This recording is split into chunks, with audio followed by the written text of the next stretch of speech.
I just met my real soulmate. Goodbye, loser, she texted at 3 a.m. from a club, sending photos of her kissing some guy. I didn't respond. Just went back to sleep. In the morning, I packed everything and left. My note: congratulations. She came home at noon and called me crying. Her soulmate had ghosted her. I said, wrong number, and hung up. Hey viewers, before we move on to the video, please make sure to subscribe to the channel and hit the like button if you want to see more stories like this. And if you have your own story to share, send it to me. My contact info is in the description below. I'd love to feature it in an upcoming video. Thanks. I didn't realize I was just a utility bill with a heartbeat until the very end. For 3 years, I was the safe option. I was the guy who paid the rent on the 2-bedroom apartment in the city center. I was the guy who made sure the car insurance was auto-renewed, the fridge was stocked, and the credit card debt, mostly hers, was managed. I was the foundation. But as anyone in construction will tell you, nobody looks at the foundation. They look at the view. And Jessica loved the view. Jessica was 26, but she lived like she was 18 with a platinum card. She worked part-time as a social media coordinator for a boutique that barely broke even, which meant she spent 6 hours a day scrolling TikTok and 2 hours pretending to work. Meanwhile, I was pulling 60-hour weeks in logistics management, putting out fires and dealing with supply chain nightmares just to come home to a sink full of dishes and a girlfriend who sighed when I asked how her day was. The cracks didn't appear overnight. They were microfractures that I ignored because I thought that's what loyalty was. I thought being a man meant absorbing the chaos and providing the stability. The real breaking point, though I didn't know it at the time, happened 2 days before the end. It was a Tuesday. I had just walked in the door at 8 p.m., dragging my feet. I had been up since 5. My eyes were burning from staring at spreadsheets, and all I wanted was to heat up some leftovers, watch an episode of something mindless, and pass out. Jessica was sitting on the kitchen counter, scrolling on her phone, a half-empty glass of wine next to her. She didn't look up when I came in. Hey, I said, dropping my keys in the bowl. Did you eat? I ordered sushi, she said, still looking at the screen. There wasn't enough for you, though. I didn't know when you'd be back. I looked at the empty takeout containers on the coffee table. I hadn't eaten since lunch.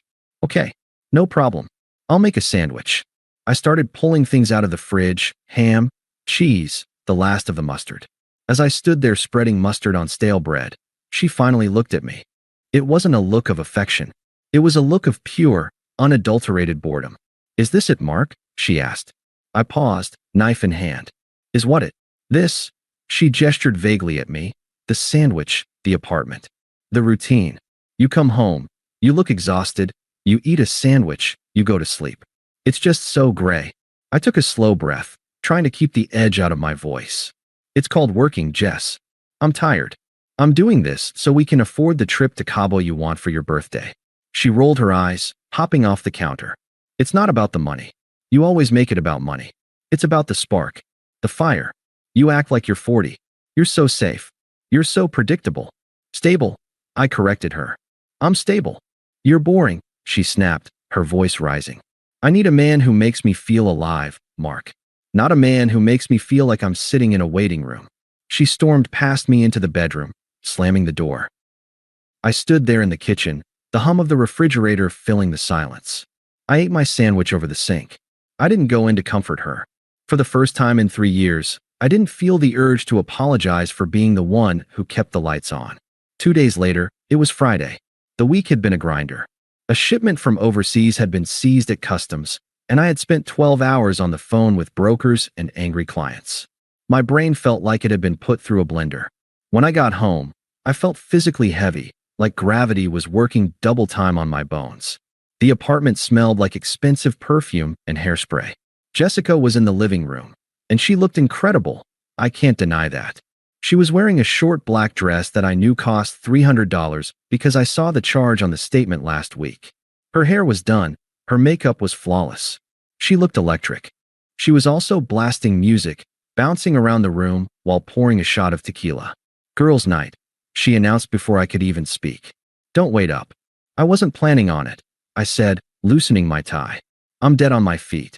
She looked at me with that same mixture of pity and disdain she had shown on Tuesday. She walked over, not to kiss me, but to grab her clutch from the table behind me. Try to have a pulse while I'm gone, okay? She said, checking her reflection in the hallway mirror. I need to blow off some steam. I need to be around people who actually know how to have fun. Have a good time, I said. My voice was flat. She didn't say goodbye. She just walked out the door, the click of her heels echoing in the hallway until the elevator dinged. I locked the door, stripped off my work clothes, and collapsed into bed. It was 9:30 p.m. I didn't know it yet, but that was the last time I would ever sleep in that bed as her boyfriend. I closed my eyes, letting the exhaustion take me, unaware that while I was sleeping, she was out there finding her spark. And she found him. I woke up because the phone vibrated against the nightstand, a harsh, buzzing insect sound in the dead quiet of the room. I cracked one eye open. The digital clock read 3:14 a.m. My first thought was a work emergency, a truck overturned on the interstate, or a warehouse fire. I fumbled for the phone, squinting against the blinding white light of the screen. It wasn't work. It was a text from Jessica. There was no caption at first, just an image. It took my sleep-deprived brain a few seconds to focus on what I was seeing. It was blurry, taken in the low, strobe-lit chaos of a nightclub. In the center of the frame was Jessica, her head thrown back, her eyes closed in what looked like ecstasy. And mashing his face against hers, kissing her like he was trying to devour her, was a guy. He looked like every bad boy cliché rolled into one. Greasy hair, leather jacket, too much jewelry. The kind of guy who smells like cheap cologne and bad decisions. Then the text bubble popped up underneath it. I finally found him. A real man. Someone with fire who actually gets me. We're soulmates. Sorry, Mark, but you're just flat. Goodbye, loser. Don't wait up. I stared at the screen. I read it once. Then I read it again. I waited for the rage. I waited for the heartbreak, the crushing chest pain, the urge to throw the phone across the room or call her screaming. I waited for the panic that usually comes when your life falls apart. But it didn't come. Instead, I felt light. It was a physical sensation, like a heavy rucksack I'd been hiking with for 3 years had suddenly been cut from my shoulders. The constant anxiety about her spending, the walking on eggshells to avoid being called boring, the exhaustion of being the only adult in the relationship, it all evaporated in the glow of that screen. She had given me the one thing I couldn't give myself, an out. A clean, undeniable, guilt-free exit. Okay, I whispered to the empty room. I didn't reply. I didn't screenshot it yet. I simply turned the phone to silent, placed it face down on the nightstand, and rolled over. And then, I did something that still surprises people when I tell this story. I went back to sleep. It wasn't the sleep of the depressed. It was the sleep of the liberated.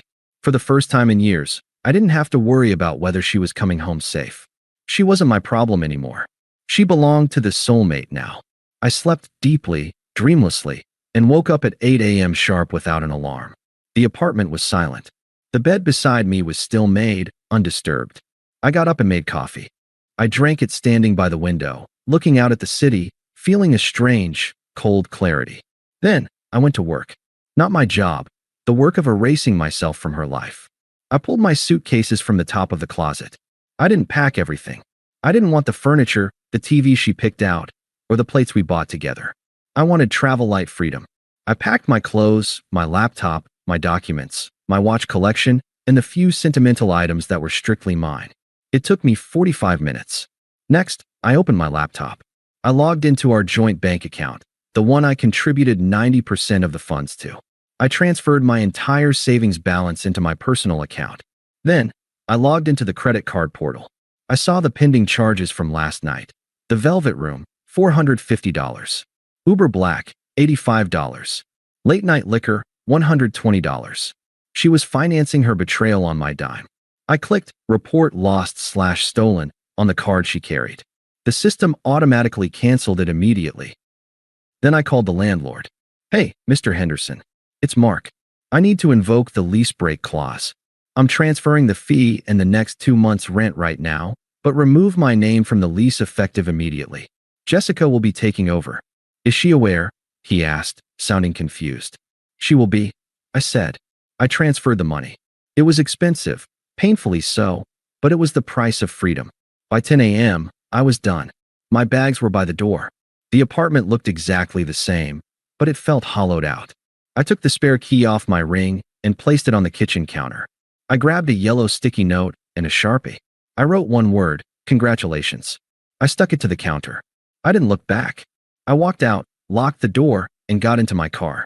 I drove to a nice hotel downtown, checked in, and ordered a massive breakfast. I was halfway through a plate of eggs Benedict when my phone started buzzing. It was noon. I looked at the screen. Jessica. I let it ring. It stopped, then started again immediately. Then a text. Then another. Mark? Then another call. I took a sip of coffee, wiped my mouth with a napkin, and swiped to answer. Hello. My voice was calm, level. Mark. She was screaming. Not angry screaming. Panicked, hysterical screaming. The background noise was chaotic, sounds of traffic and wind. Where are you? Oh my God, where are you? I'm at breakfast, I said. Why? Why? What do you mean why? I'm stranded. My card isn't working. It got declined for the Uber. I'm standing on the side of the road in a dress and heels. I could hear the tears in her voice, the hyperventilating gasps. Okay, I said. Okay, that's all you have to say. I need you to come get me. Send me an Uber. Something is wrong with the bank account. I cut a piece of sausage. Where is your soulmate? There was a silence on the line. A heavy, suffocating pause. Then, a fresh wave of sobbing, louder and uglier than before. He left, she choked out. I woke up in the hotel, and he was gone. He said he was going to get coffee, and he checked out. Mark. He left me there with the bill. They made me pay the room service fee with my emergency cash. He blocked me on everything. Of course he did. He was a shark, and he saw a wounded seal swimming in shallow water. He got what he wanted, realized she was messy and drunk, and ghosted before the sun came up. That sounds stressful, I said. Mark, please, she wailed. I'm sorry, okay? I was drunk. It was a mistake. I didn't mean any of those texts. I was stupid. Please, just come pick me up. We can talk about this. I love you. The I love you hung in the air like a bad smell. It was so desperate, so fake. You don't love me, Jess, I said. You love that I pay for your life. That's not true. Please, baby, stop punishing me. Just come get me. I'm not punishing you, I said. I'm listening to you. You said I was boring. You said you found a real man. You said goodbye. I didn't mean it. I did, I said. I moved out, Jess. The apartment is yours. The lease is in your name now. The joint account is closed. The cards are canceled. What? Her voice dropped to a whisper. What do you mean you moved out? I packed this morning while you were sleeping off your soulmate session. I'm gone. The key is on the counter. You can't do that, she stammered, the anger starting to bleed through the panic. You can't just leave me like this. I have no money. How am I supposed to pay rent? How am I supposed to get home? Ask the guy with the fire, I said. Maybe he has a bus pass. Mark, you're being a psychopath. You're abandoning me. You texted goodbye, loser, I reminded her. The loser listened. You have the wrong number. Mark, don't you dare. I hung up. I stared at the phone for a second, then blocked her number. I took another bite of my eggs. They were perfectly cooked. The silence didn't last long. I knew it wouldn't. Blocking Jessica was like putting a lid on a boiling pot. Eventually, the pressure has to go somewhere. It started about 2 hours after I hung up on her. My phone lit up with a call from Sarah, Jessica's bestie. Sarah was the kind of friend who encouraged Jessica's bad behavior because she was miserable in her own marriage. I sent her to voicemail. Then came the texts. A barrage of them. Sarah, you are a piece of SHD. She is hysterical. How could you leave her with nothing? Asterisk Sarah. Pick up the phone, coward. I ignored them. I was busy booking a long-term Airbnb and setting up my new life. But then came the final boss, Jessica's mother. Her mother had never liked me. She thought I was too blue-collar for her princess, despite the fact that I earned triple what her husband did. Linda, Mom, I just got off the phone with my daughter. She is sobbing. You abandoned her in a crisis? After 3 years? You are a small, vindictive little man. You will fix this, or I will come to your office and make a scene you won't forget. That was the line. Threatening my job? Threatening the piece I had just bought with a lease break fee? I realized Jessica hadn't told them the truth. She had spun a narrative where I was the villain who snapped for no reason. She was protecting her reputation while destroying mine. I sighed, unlocked my phone, and opened our main friend group chat. About 12 people, including Sarah, a few of her cousins, and our mutual friends. Then I opened a direct message to her mother. I didn't type a long defense. I didn't argue about my character. I simply attached one image, the screenshot of the text she sent me at 3:14 a.m. The photo of her tongue down the biker's throat and her words in high definition. I finally found him. We're soulmates. Goodbye, loser. I added a simple caption to the group chat. Since everyone is asking why I left, Jessica broke up with me last night to be with her soulmate. I just respected her decision. Please direct all questions to him. I sent the same image to her mother with a note. Here is the crisis you mentioned. Maybe this soulmate can help with the rent. The reaction was instantaneous. The typing bubbles appeared and disappeared. Then, silence. Sarah didn't text back. Her mother didn't reply. The flying monkeys had been shot out of the sky with a single bullet of truth. They couldn't defend her. There was no spinning goodbye, loser. 2 weeks later, I got a final email from the landlord. It was a courtesy CC, really. Jessica had failed to pay the rent. Since my name was off the lease, he was initiating eviction proceedings. He mentioned that when he went to inspect the unit, the place was a wreck, garbage everywhere, wine stains on the carpet. She had unraveled. Without a host to parasitize, she couldn't survive. She ended up moving back in with her parents in the suburbs, the very fate she considered a fate worse than death. 90 days. That's how long it takes to fully detox from a bad life. 3 months later, I was a different person. I had a new apartment closer to my office, a loft with exposed brick that Jessica would have hated. I was going to the gym 4 days a week. My skin was clearer. My bank account was growing again. I slept like a baby every single night. I was grabbing a coffee on a Sunday morning, reading the news on my phone, when I felt a shadow over my table. I looked up. It was her. But it wasn't the Jessica from the club photo. This Jessica looked gray. Her hair was pulled back in a messy bun. Her roots were showing, and she was wearing sweatpants that had seen better days. She looked tired, defeated. Mark, she said. Her voice was small. I didn't stand up. I didn't smile. I just looked at her over the rim of my cup. Jessica. She shifted her weight, clutching her purse strap. I saw your car outside. I wanted to see how you were. I'm doing great, I said simply. What do you want? She flinched at the coldness. I wanted to apologize. Properly. I know I messed up. I know I hurt you. You didn't hurt me. I corrected her. You freed me. She bit her lip, tears welling up in her eyes. Please don't say that. My life is a disaster, Mark. I'm living with my mom. I lost the apartment. All our friends stopped talking to me after you posted that photo. I have nobody. She paused, waiting for me to soften, waiting for the white knight instinct to kick in. I miss us, she whispered. I miss my best friend. Can't we just get coffee? Start over? I realized what I lost. I set my cup down slowly. You didn't lose anything, Jessica, I said, my voice calm enough to cut glass. You threw it away. You held a winning lottery ticket in your hand, a man who loved you, supported you, and built a life for you, and you traded it for a shot of tequila and a stranger in a leather jacket.